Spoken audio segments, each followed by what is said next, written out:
Hey everybody, welcome back to the Court of Random Opinion. My name is Lauren Neidigh. I have no idea why I have this headphone in right now because I don't need it. So we have a quick update on the docket today. So there was that hearing yesterday where Blake Lively is trying to subpoena communications between Justin Baldoni's lawyers, so Bryan Freedman's law firm, and content creators and media. So they're basically saying Bryan Freedman is part of this smear campaign and that he used his contacts with high-profile influencers or reporters or whatever to further the smear campaign. And in that hearing, they apparently referenced Bryan Freedman calling Blake Lively a bitch, among other things. And when I spoke to Andy yesterday on his stream, Popcorn Planet, they were confused because there was no part of any interview with Bryan Freedman where he said that she was a bitch or he said that anything that he was accused of. From what we can tell, we don't have the official court transcript. We just had the inner city press thread on X, and we had another recap from a different court site. I wish I could remember it off the top of my head. But I want to go over this letter with you because Blake Lively's attorneys wrote the letter to the judge to clarify those comments that were made and where they came from. And we're going to see exactly where they came from. And it's not really in their favor, in my opinion. Give me 1 second.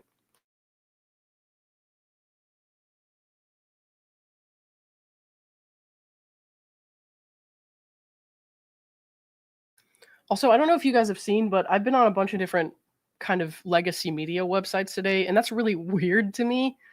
I filed my response to Blake withdrawing her subpoena recently. It must have been Monday, right? And people are just now picking up on that. And so I'm seeing all these headlines with my face on them that's like, YouTuber accuses Blake Lively of harassment. I'm like, wow, you're leaving out a lot. You're leaving out a lot. But what can I do? I complained that the mainstream media wasn't covering this case. And now I'm complaining that the mainstream media is covering this case because they're paying too much attention to me. So, you know, it is what it is.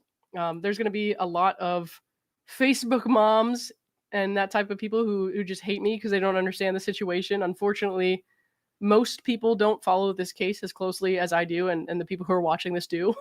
So they're just going to think that I'm kind of a bratty influencer, which is unfortunately some of what I've seen. But it is what it is. I mean, I can't do anything about it. I did decide to do YouTube with my face and my name out there, so it is a consequence of my actions, whether good or bad. I haven't decided yet. So anyways, let's get into this letter here.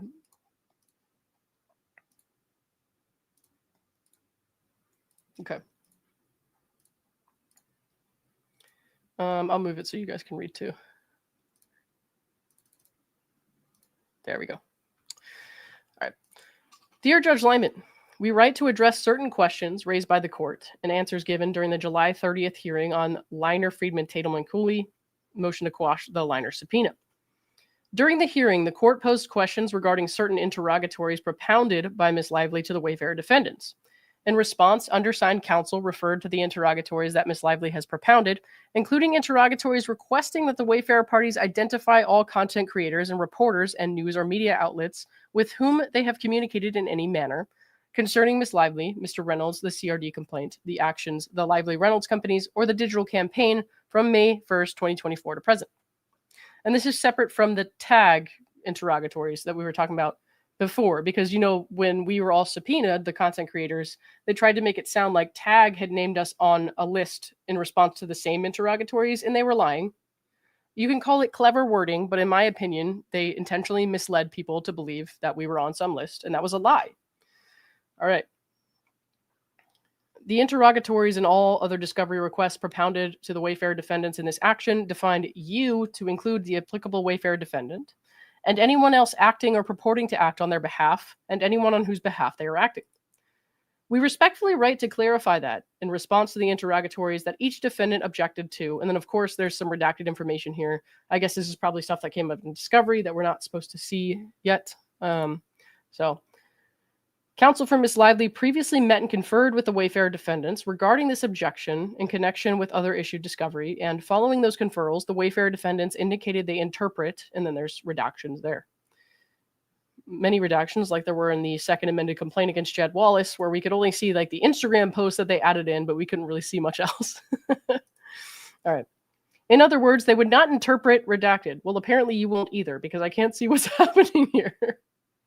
Accordingly, the Wayfarer defendants do not appear to have produced or included on their privilege log any communications by their counsel, and it does not appear that their responses to the interrogatories identify content creators or reporters or media outlets with whom their counsel have communicated.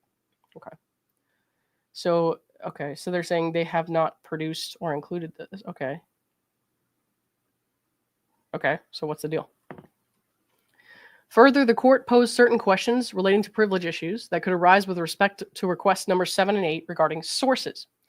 For the avoidance of doubt, Ms. Lively did not intend for the subpoena to capture privileged communications exclusively with the Wayfarer defendants, or those with the Wayfarer defendants and third parties that have been produced through party productions, and is amenable to narrowing of the subpoena in that respect. Ms. Lively also agrees that the subpoena could be narrowed further to exclude from the scope of the request any memoranda internal to Liner or work product prepared by counsel reflecting Liner's communications with sources.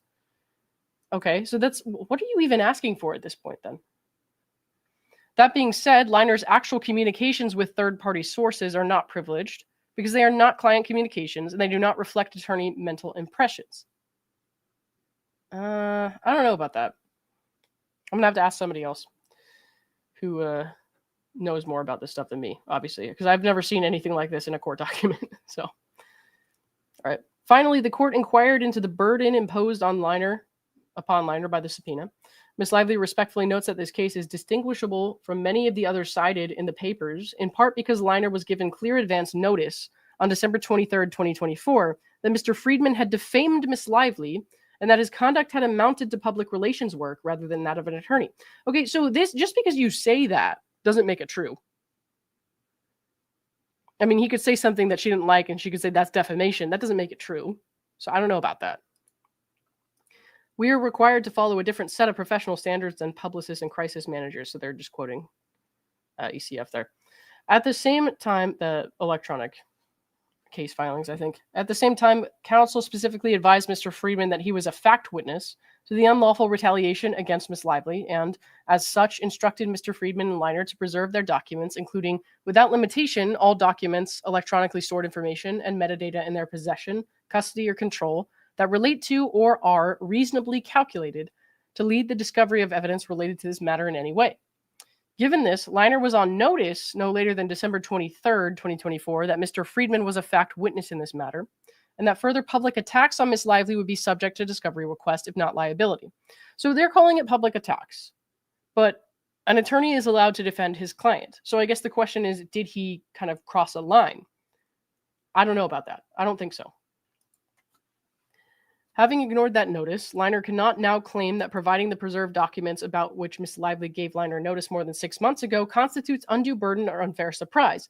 But again, I don't know. We'll have to ask a lawyer or somebody who actually works in courts if like giving a notice is enough to definitively kind of nail someone down as a fact witness. I'm not sure. Because then anybody could just say that about any attorney, no? And cause a problem? That kind of seems like a dangerous slope to me. But like I said, I don't know these things. I'm not an attorney, so we'll have to ask Omar or someone later on. From a layperson standpoint, it seems like bullshit, but that doesn't necessarily mean that that's how the judge is going to see it. You know, I don't know how the judge is going to see it. He hasn't ruled on it yet. So, all right. And then they have Exhibit A, which is a transcript of an interview between Megyn Kelly and Bryan Freedman. So let's see. My friend and lawyer Bryan Freedman and I managed to connect. He's got all sorts of thoughts on what actually went down with this judge dismissing parts of his counterclaims and agreed to come on the show. So this is after most of Justin Baldoni's claims were thrown out by the judge. And then, as we know now, they opted not to amend. But let me just search for the word that we're looking for here, obviously, because that's what they were talking about in court when they were talking about his interviews with Megyn Kelly or whatever. And Megyn Kelly, to my knowledge, has not been subpoenaed, which is interesting because Candace Owens was. But whatever. Let's see. So here's what actually happened. So this quote, I'm a victim here, as opposed to the narrative that existed prior to her filing that complaint, which was she seems like a real bitch and she is tone deaf on domestic violence. Okay, so what actually happened was this quote was from Megyn, not Bryan. Bryan Freedman did not say that. And I'll show you right now. Okay. Thank you to my friend for pulling this quote up, by the way. Guess I should put these in. Hopefully you guys can hear this. I mean, was it, not, let me know. I'll file this Civil Rights Division complaint, and then my allegations will be protected, undermining any attempt to sue me for potentially defamatory statements. And then I will leak it to the New York Times so it will get out there. And then everyone will know that I'm the victim here, as opposed to the narrative that existed prior to her filing that complaint, which was, she seems like a real bitch and she is tone deaf on domestic violence and she seems to have blown up her movie for no apparent reason. Those were the buzz. That was part of the buzz going around about her. She bullies reporters. That was also part of it. So is that your theory of the case, Bryan, that she launched this whole thing in her own effort at... So as you can see from that clip, it was not Bryan Freedman who called her a bitch. It was Megyn Kelly speaking hypothetically as the audience to whatever is going on. Megyn Kelly wasn't even saying exactly directly, she's a bitch, though I'm sure Megyn Kelly would say that. But that's not what happened. And they represented it as something completely different, which I think is unfair. And that should be something that's taken into account. But when they're clearing this up for the judge, they don't happen to mention that at all either. They just include the transcript. So, yikes. And even Megyn is summarizing public reaction. Correct. She's summarizing the kind of public opinion of Blake at that point. She's not speaking as herself. They're just having a conversation. So, Tom Stansfield, thank you for the $2. Hi, lovely Lauren. You do amazing content. Big love. Thank you very much, Tom. Miss Busted Can of Biscuits, thank you for the 5. Lauren, I can take the Facebook moms. I'm scared. Well, thank you.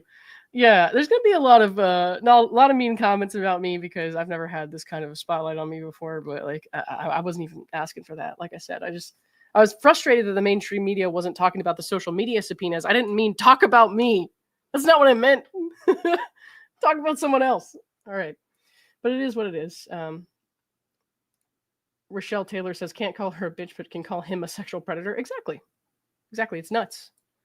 All right. Well, like I said, this was going to be a short live, guys. Hopefully that cleared some things up because Bryan definitely did not say that. Megyn did. And even Megyn wasn't speaking in the first, she wasn't even speaking in first person as herself. She was talking about public perception. So I think this is a shitty move on their part. And they've done a lot of things lately that I feel are dishonest and backfiring in public opinion. So hopefully they'll just continue to stick their foot in it. I don't know what else to say, you know?